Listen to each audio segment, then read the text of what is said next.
네, 지난 주말 파키스탄에서 열린 미국과 이란의 첫 종전 협상이 결렬된 이후 트럼프 대통령은 호르무즈 해협을 미국이 직접 봉쇄하겠다고 나섰고 이란 혁명수비대는 강력한 군사적 보복을 경고했습니다. 중동 지역의 군사적 긴장이 휴전 이후 최고조에 다다르고 있는데요. 전문가와 조금 더 자세한 이야기 나눠보겠습니다. 마영삼 전 주 이스라엘 대사, 반길주 국립외교원 교수와 함께하겠습니다. 어서 오십시오. 안녕하십니까? 안녕하십니까? 예. 자, 미국과 이란 양측이 21시간 동안 이어진 마라톤 협상에도 합의에 이르지 못했습니다. 먼저 양측의 목소리 듣고 오겠습니다. The bad news is that we have not reached an agreement, and I think that's bad news for Iran much more than it's bad news for the United States of America. So we go back to the United States having not come to an agreement, but the simple fact is that we need to see an affirmative commitment that they will not seek a nuclear weapon, and they will not seek the tools that would enable them to quickly achieve a nuclear weapon.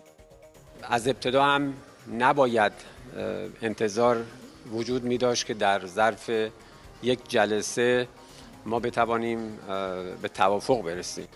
اما در مورد دو سه موضوع مهم خب دیدگاه ها فاصله داشت و نهایتاً منجر به توافق نشد این گفتگوها. 네.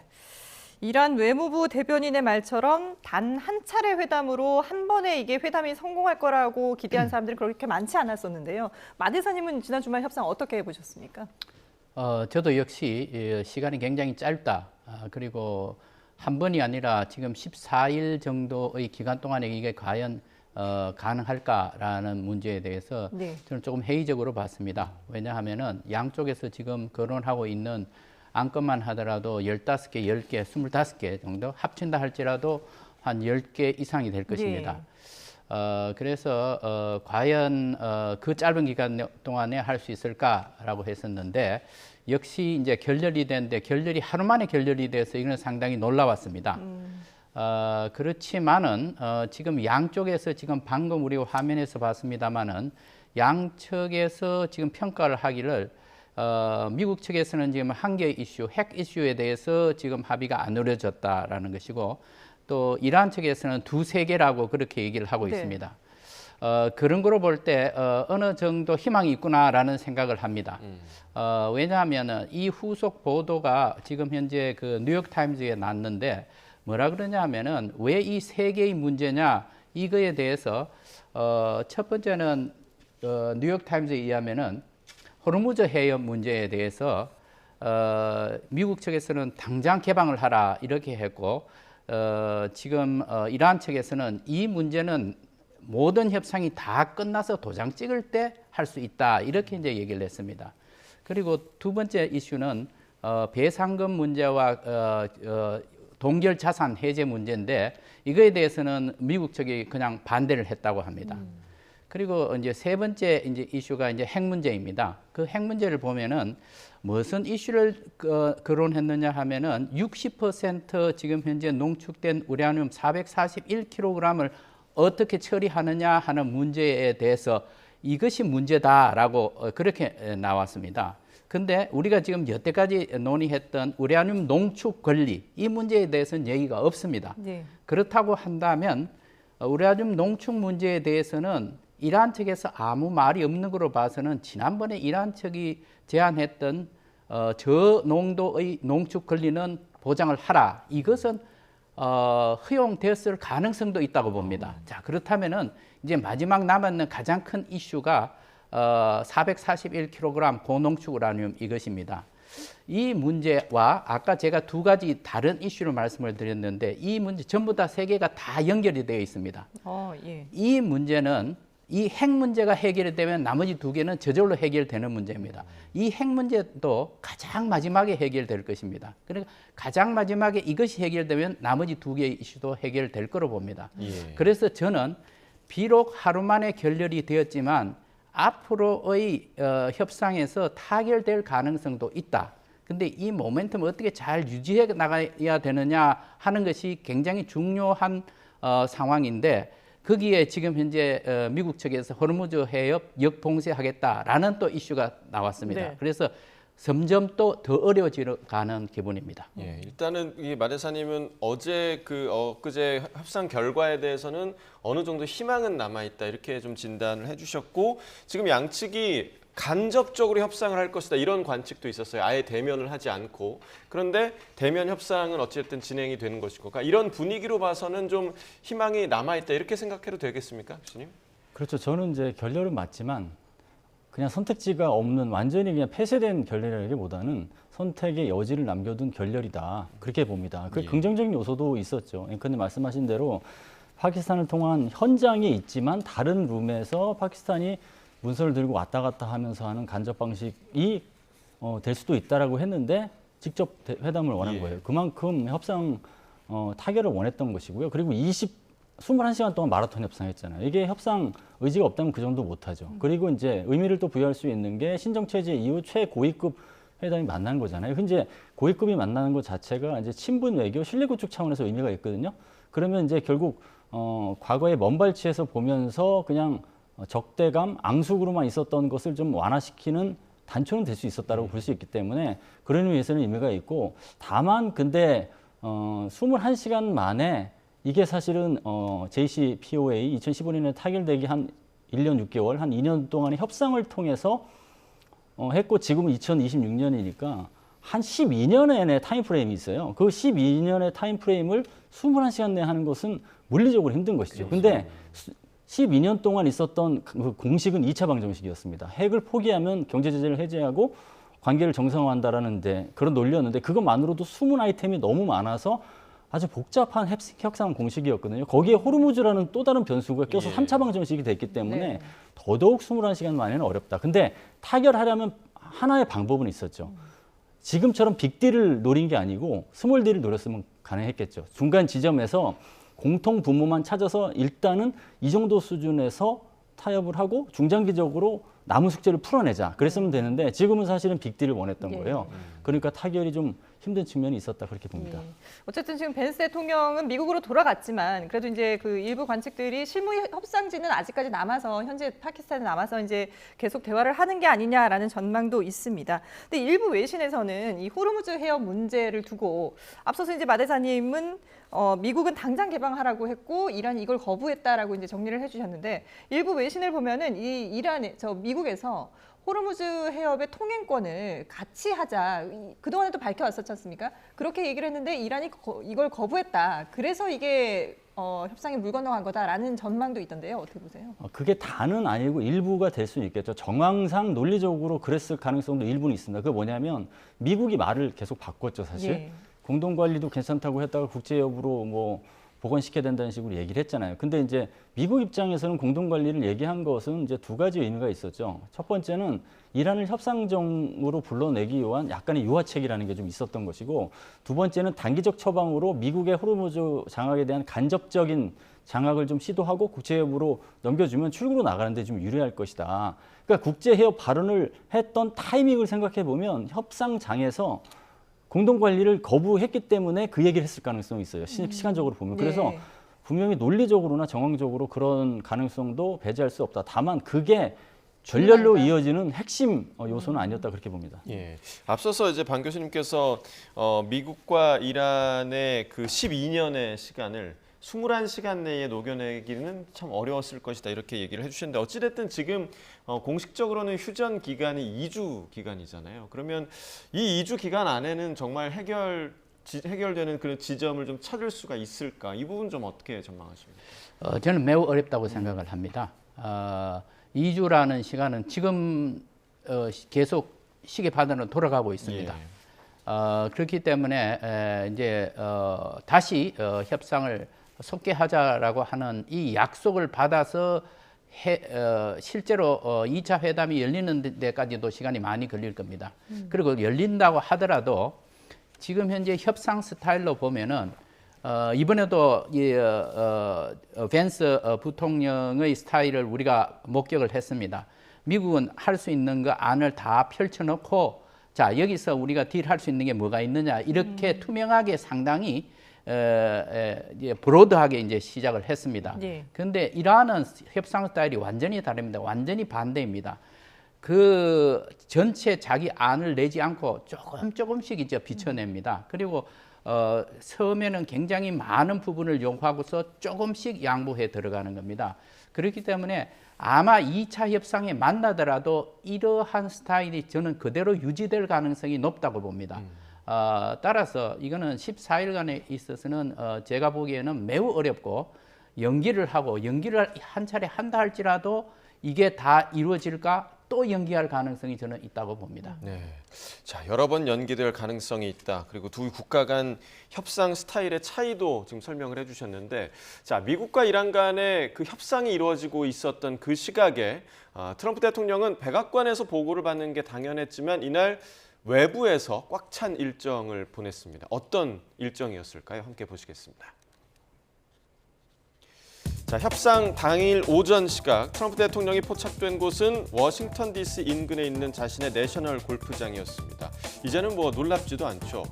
이 여유로운 골프 일정을 마치고 자, 트럼프 대통령은 이렇게 에어포스 원에 올라타게 되는데요.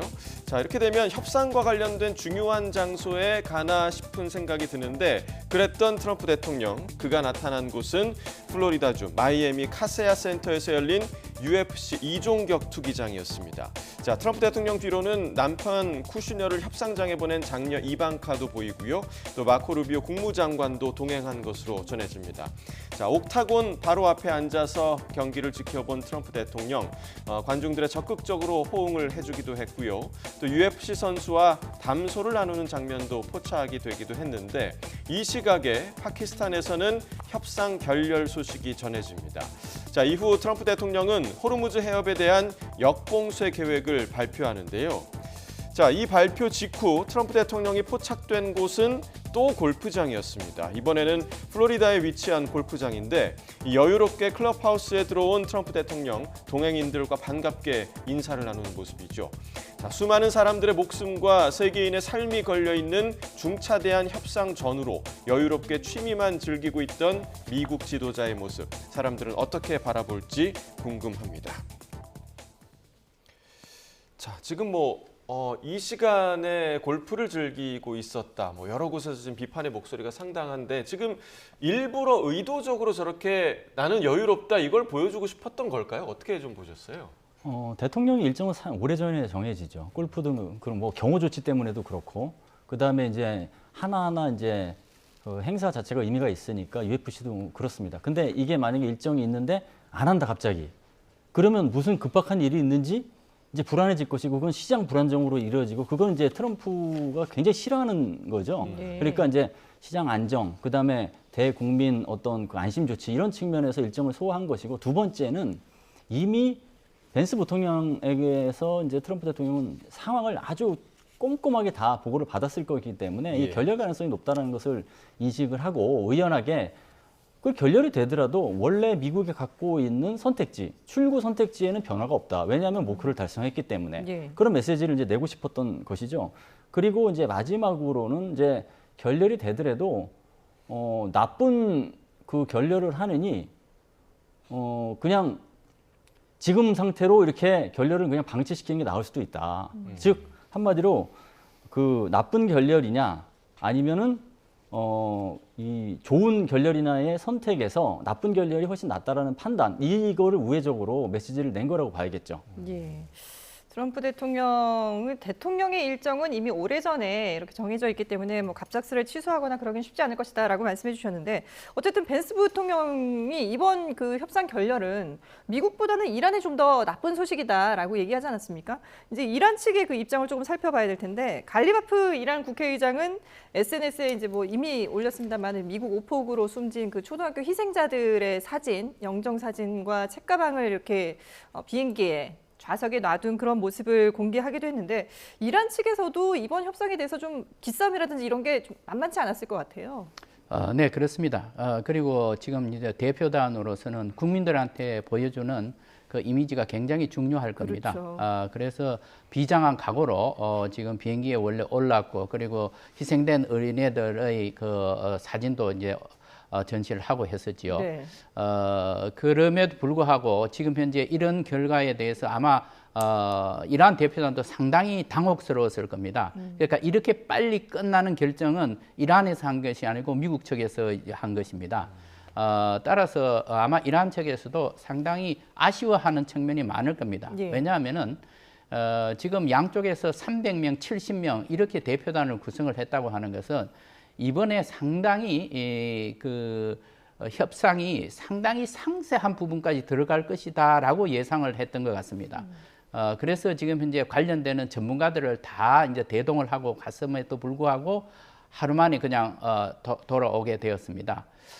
그럼에도 불구하고 외무성 대변인이 이렇게 브리핑을 하는 거로 이렇게 봤을 때 두세 가지 정도가 어려운 문제인데 아직 해결이 못 됐다 하는 거로 봐서는 이란 측에서도 이게 끝이 아니다.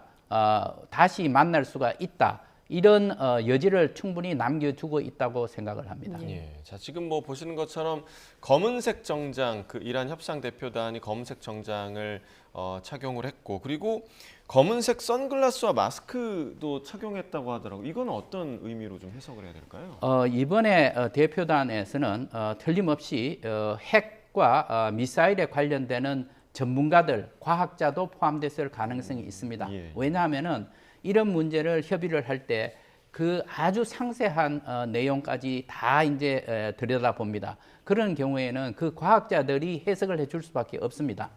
그래서 왔는데 잘 아시다시피 지금 현재까지 보면은 핵 과학자 그리고 미사일 과학자의 경우에 상당수가 표적 암살을 예. 당했습니다. 계속 연속해서 당했습니다. 그러니까 앞으로 자기들도 그렇게 당할 가능성이 있다라고 생각을 했을 거고, 그래서 보안 측면에서 마스크를 하고 선글라스를 끼지 않았나 그렇게 생각하는데 뭐 당연한 반응이라고 생각을 합니다. 예. 자, 이렇게 미국과 이란 간의 종전 협상이 결렬된 이후에 트럼프 대통령은 첫 메시지로 호르무즈 해협에 대한 역봉쇄를 언급했습니다. 들어보고 오겠습니다. But it won't be a percentage. It won't be a friend of yours, like a country that's your ally or a country that's your friend. It's all or nothing, and that won't be in too long a distance. We think that numerous countries are going to be helping us with this also, but we're putting on a complete blockade. We're not going to let Iran make money on selling oil to people that they like and not people that they don't like or whatever it is. It's going to be all or none, and that's the way it is. 네, 미국 동부 시간으로는 13일 오전 10시, 우리 시각으로 하면 이제 오늘 밤 11시부터 이란 항구를 오가는 모든 선박을 통제하겠다라는 걸 밝혔는데 실제로 이게 가능할까요? 어떻게 보세요? 이것은 사실은 군사적 효과를 노린 실체적 조치라기보다는 숨고르기 혹은 강도를 조절하면서 협상에 대한 군사적 압박을 저강도로 가하는 그 상징적 조치라고 봅니다. 왜냐하면은 이게 정확히 이제 어떤 의미인지를 봐야 되는데 이게 봉쇄냐 장악이냐. 그러니까 봉쇄는 이란에 드나드는 선박, 이란에 돈을 주는 선박을 대상으로 핀포인트식으로 수색도 하고 압박도 하는 이제 그런 측면이고요. 네. 장악은 호르무즈 전체 모든 선박이든 못 가게 하는 거예요. 그걸 이제 해역으로 나누면 이게 해역 통제냐 아니면 해협 통제냐거든요. 해역은 아라비아해 좀 약간 그 호르무즈 해협의 외해 쪽에서 이제 통제를 한다는 개념이거든요. 근데 이제 결국은 이거를 이제 순차적으로 설명을 드리면 아라비아해에서 오만만 호르무즈 해협 페르시아만으로 들어가는 그 입항 항로에서는 1차 수색이 1차 검문소가 미국이 하게 되는 거고 2차 검문소가 이란 혁명수비대가 하게 되는 거예요. 출항하게 되는 1차 검문소가 이란 혁명수비대가 되고 2차 검문소가 미국이 되는 거거든요. 네네. 근데 임무 해역이 겹치지가 않아요. 그러니까 싸울 일이 없다는 거죠, 사실. 그런 측면에서는 이제 상징적 조치에 가깝고 만약에 싸울 일이 있어서 해협의 주도권을 되찾아오려면 함대 결전이라든가 함대 결전을 이란군이 해군이 지금 200여 척이 다 파손됐기 때문에 없죠. 그러면 지대함 미사일로 공격을 하고 막고 이런 군사적 교전이 있어야 되는데 그걸 염두에 두지 않은 거죠. 왜냐하면 임무 공간을 분리했기 때문에. 그렇게 따지면 상징적 조치에 가깝다. 이 얘기는 뭐냐면 두 가지 주문한 것이라고 보는데 호르무즈 장악 여부는 일단 미국 입장에서는 이제 중요한 이슈다. 두 번째는 지금은 휴전 기간이니까 그래도 저강도 군사적 압박을 하겠다. 그렇게 봅니다. 그럼 이게 구체적으로는 어떤 방식으로 그 검문을 하고 봉쇄가 되는 겁니까? 이게 이제 이게 어느 정도 작동되려고 보려면은 예. 하르그 점령 딜레마를 봐야 돼요. 하루그 점령 딜레마가 뭐였냐면 단기적으로 장악하는 건 가능해도 유지하는 건 힘들다고 그랬잖아요. 예. 똑같습니다. 그러니까 아라비아해에서 군함을 구축함이 되겠죠. 구축함을 동원해서 그 수많은 선박을 다 일일이 수색 검색할 수는 없어요. 그렇죠. 장기화되면 미 해군 전력 전체를 투입해도 예. 부족해요. 그러니까 결국은 상징적 조치에 가깝고 그러니까 이란으로 향한다고 생각되는 의심되는 선박 정보를 받으면 검색을 시키죠. 검문을 하겠죠. 그리고 이제 출항하는 선박도 이란 항에 있다가 온다고 하면 검문하겠죠. 그 통행료 여부까지 확인해서 하는 과정이 굉장히 쉽지가 않고 오래 걸리고 많은 선박이 투입되고 그러면 결국은 이것도 봉쇄의 딜레마에 빠지게 될 겁니다. 예. 그러니까 이제 트럼프 대통령은 핀셋 봉쇄를 하겠다라는 전략인데 실제로 이제 이게 현실성이 있는지 그리고 이제 주변 국가들의 또 이제 반응도 살펴야 되지 않겠습니까? 그런 문제들이 있다고 보여지고요. 근데 트럼프 대통령이 폭스뉴스와의 전화 인터뷰에서 일단 이 호르무즈 해협에 기뢰 제거함을 설치했다라고 하거든요. 이건 또 어떤 의미로 해석을 해야 될까요? 네, 지금 현재 우리 방 교수님이 잘 설명을 해주셨습니다. 한 가지를 더 보태자면은 지금 현재 미국으로서는 굉장히 좋은 전략적인 가치가 있는 이제 작전을 수행하겠다라는 그런 이제 의지로 보입니다. 우리가 다 알지만은 사실상 전쟁이 진행이 되면서 이란 측에서 호르무즈 해협이 굉장히 중요하다. 그리고 전략적 가치가 있다 해서 지금 10분 활용을 하고 있는 것입니다. 그런데 미국 측의 입장에서 볼 때 그 호르무즈 해협을 그럼 통제를 하려고 하면은 해군력이 있어야 될 것이고, 그리고 거기에 따르는 여러 가지 소의 함 같은 것도 있어야 되는데 과연 이란이 능력이 있느냐? 그 이란 능력보다는 미국의 능력이 훨씬 더 강하다. 그렇다면 우리가 할 수 있지 않느냐라는 생각에 미쳤던 것 같습니다. 그래서 이제 갑자기 이 아이디어가 나왔는데 만약에 그렇게 해서 실제로 실질적인 통제를 하는 경우에 이란의 역할이 이제 줄어드는 것입니다. 네. 그러니까 통제권이 이란으로부터 미국 쪽으로부터 옮겨올 가능성이 매우 큽니다. 그런데 지금 우리 방 교수님도 말씀하셨지만 굉장히 위험한 요소가 있는 것이 비록 이란은 지금 해군력이 없습니다. 거의 없다는 것이죠. 없다 할지라도 그 지금 호르무즈 해협을 따라서 들어가는 페르시아만 연안에 있는 언덕 그리고 그 산악 지역에 미사일 포대와 드론 포대가 있습니다. 지금 이제 바다에 배가 간다는 것은 100% 노출된 상태에서 가는 겁니다. 그렇죠. 그러니까 공격을 하기가 매우 좋습니다. 표적이 굉장히 좋은 표적이 있거든요. 그러니까 이란 측으로서는 공격할 가능성이 있습니다. 네. 공격을 하면은 이제 미국하고 대결을 해야 되는 그런 이제 상황입니다. 그래서 굉장히 위험한 요소를 띠고 있는 것인데 과연 오늘 밤 11시에부터 어떤 일이 일어날까 하는 것에 대해서 굉장히 우리가 주의를 기울이면서 봐야 될 것입니다. 또 한 가지는 지금 현재 보면은 미국은 뭐라고 하느냐 하면은 우리는 이란에 들어가는 선박이나 이란에서 나오는 선박을 제외하고 나머지는 다 프리패스할 수 있도록 도와주겠다. 그리고 여기에 안전은 우리가 책임을 지고 기뢰가 있는 것도 우리가 다 소외하겠다. 이렇게 얘기를 하고 있습니다. 네. 그렇게 보면은 전 세계에서 다른 나라의 입장에서 볼 때 누가 이걸 갖다가 자유통항하는 것을 막았고 누가 그것을 풀려고 하는 것이냐. 명분상 미국이 굉장히 유리해졌습니다. 그리고 여론전도 미국이 굉장히 유리해졌습니다. 그래서 지금 현재는 이란이 이 문제를 가지고 매우 고민을 할 가능성이 높습니다. 자, 이 문제뿐만 아니라 지금 현재 이란이 왜 이슬라마바드 회담에 참여하겠다고 왔느냐. 즉, 이란 내부의 사정이 매우 어렵다는 얘기가 되겠습니다. 예. 자, 이 문제를 해결하기 위해서는 회담을 해야 되고 회담을 통해서 여태까지 수십 년 동안 우리한테 부과되었던 경제 제재를 해야 된다. 경제 제재를 하기 위해서는 결국은 핵 회담을 해야 될 수밖에 없다. 이런 결론에 이르렀기 때문에 지금 제가 보기에는 이란 측에서는 이걸 어떻게 해야 되느냐. 미국이 마지막으로 주었던 이 제안서에 대해서 우리가 어떻게 답을 해야 될 것이냐. 매우 고민하고 있을 것으로 생각합니다.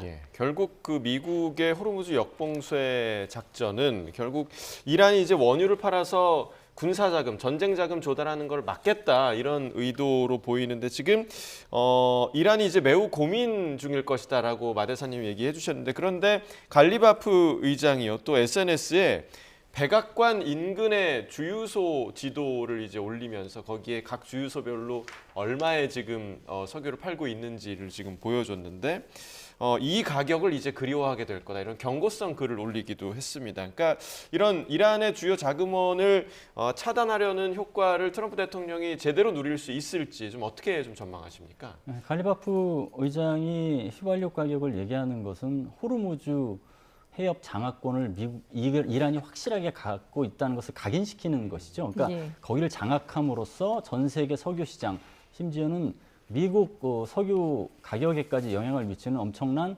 힘을 이란이 갖고 있다라는 것을 현실을 하는 것이죠. 그래서 그것을 트럼프가 굉장히 어려운 숙제로 인식하게끔 하는 것입니다. 그러면 트럼프가 이걸 해결하려면 어떻게 해야 되냐? 두 가지 중에 하나죠. 협상을 잘해서 해결하는 방법이죠. 호르무즈를 국제협으로 이제 반납하게끔 만드는 것.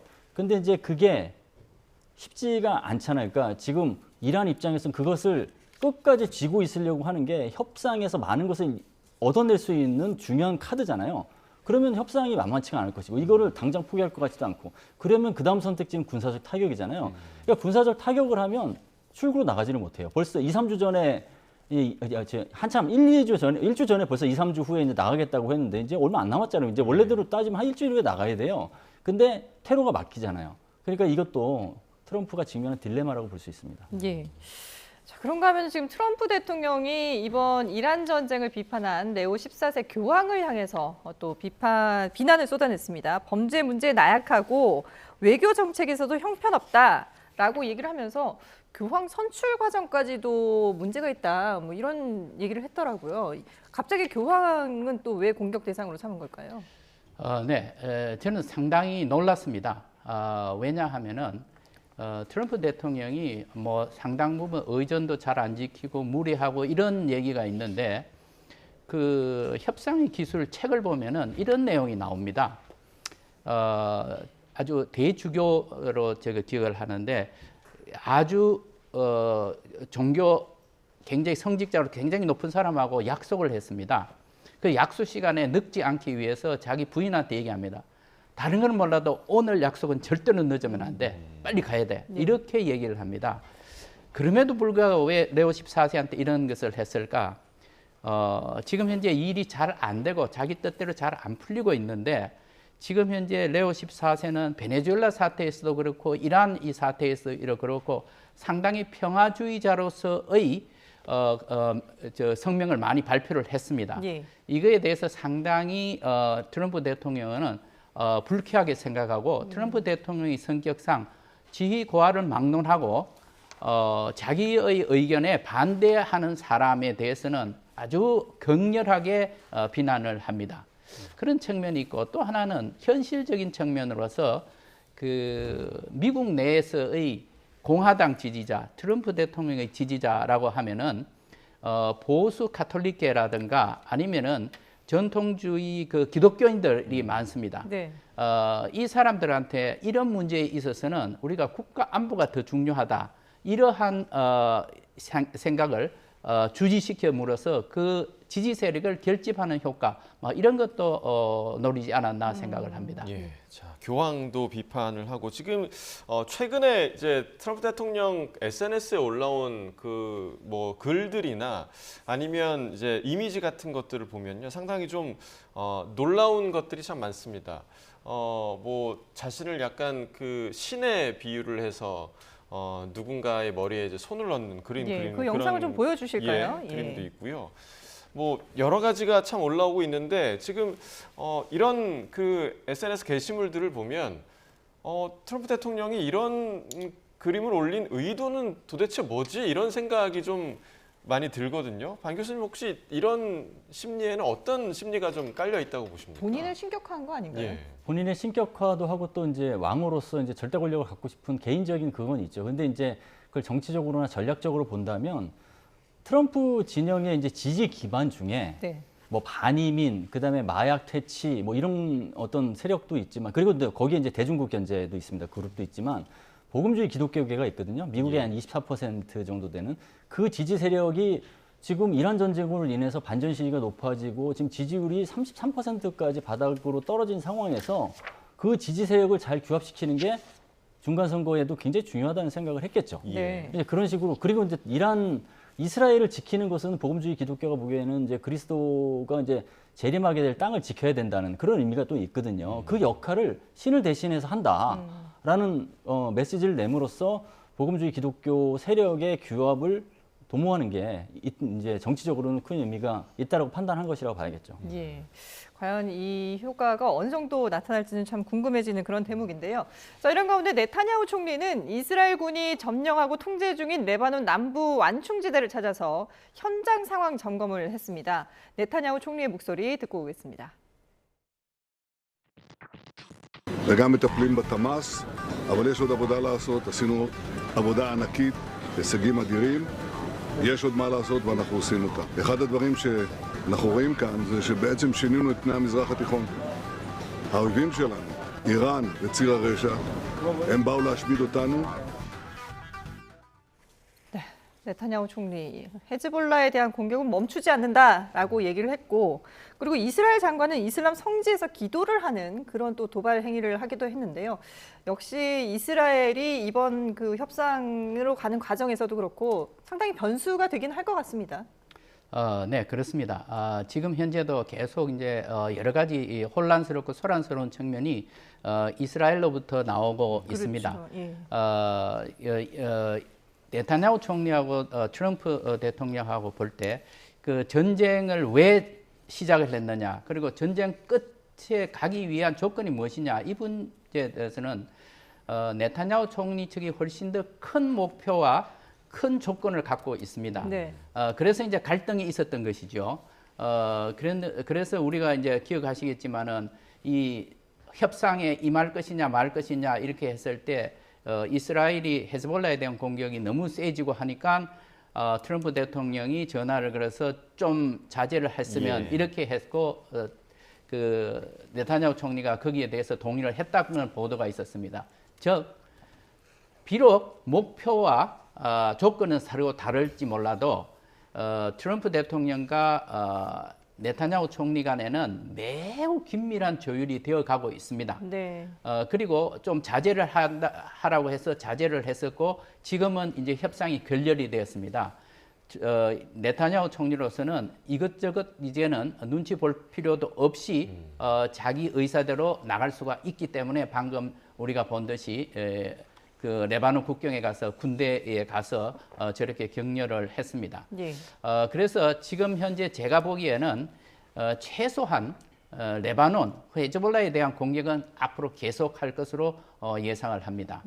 그 문제 때문에 지금 내일 워싱턴에서 회담을 합니다. 그렇죠. 이스라엘 측하고 레바논 측하고 회의를 하는데 이것은 실제로 별 효과가 없을 겁니다. 왜냐하면은 지금 현재 레바논 측 대표는 레바논 정부 인사가 나오는 것이고 주 미 레바논 대사입니다. 그리고 헤즈볼라는 이 지금 현재 회담에서 가장 중요한 이슈가 헤즈볼라의 무장 해제인데 이 헤즈볼라는 이 무장 해제에 대해서 전혀 개의치 않습니다. 우리는 아무도 우리한테 무장 해제를 하라고 할 권한도 없고 우리가 따를 의무도 없다. 그렇게 해서 이것은 그야말로 보여주기식 회담일 것이고 그 성과에 대해서는 매우 비관적입니다. 예. 헤즈볼라에 대한 공격은 앞으로도 계속 이어질 것이다라고 전망을 해주셨습니다. 자, 이런 가운데 지난 5일 스페인 말라가주 남부의 한 작은 마을에서 진행된 축제에서 높이 7m의 네타냐후 총리 인형이 폭파되는 일이 있었는데요. 화면 보면서 설명드리겠습니다. 네, 현지 시간 지난 5일 스페인 남부 엘 부르고 마을입니다. 앞에 대형 인형이 세워져 있고요. 사람들이 빼곡히 모여 있고 저마다 카메라로 촬영 준비를 하고 있습니다.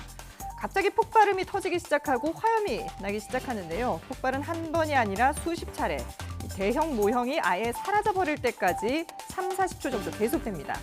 지금 보시는 화면은 스페인 전통 축제장인데요. 네타냐후 총리 인형 안에 15kg의 화약을 채워서 폭파시키는 퍼포먼스를 진행해 논란이 됐습니다. 이스라엘은 끔찍한 반유대 증오 행위라며 텔아비브 주재 스페인 외교관을 불러 항의했습니다. 네, 끔찍한 반유대 증오 행위다라고 항의를 했는데 글쎄요, 이 스페인에서 뭐 물론 이제 이 한 마을에서 단독적으로 한 행동이겠습니다만은 그런 축제 현장에서 이런 퍼포먼스를 했다는 것 자체가 유럽 내에서는 좀 이스라엘에 대한 반감이 생기고 있다 이렇게 봐도 될까요?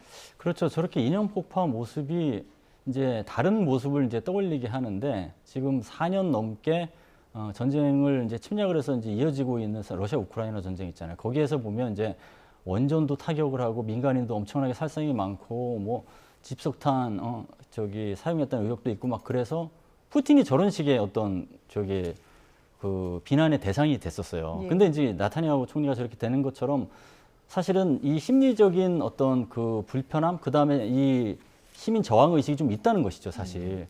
그래서 이제 저게 유대주의 혹은 반 이스라엘로 갈 것이냐, 그거는 이제 좀 구분을 해야 될 것 같습니다. 반 네타냐후하고 반 이스라엘은 약간 차이가 좀 있을 것 같은 생각이 들고, 다만 저게 이제 지속될수록 그게 이제 구분이 좀 희석될 가능성은 좀 있는 것이죠, 분명히. 그래서 네타냐후 이어서 다음 지도자가 어떤 식으로 이것을 이제 이스라엘 이미지를 복원할 것인가가 굉장히 중요한 숙제가 될 겁니다. 예, 알겠습니다. 네, 중동 상황 오늘은 마영삼 전 주 이스라엘 대사 그리고 반길주 국립외교원 교수와 함께 자세하게 분석해봤습니다. 두 분 말씀 잘 들었습니다. 감사합니다.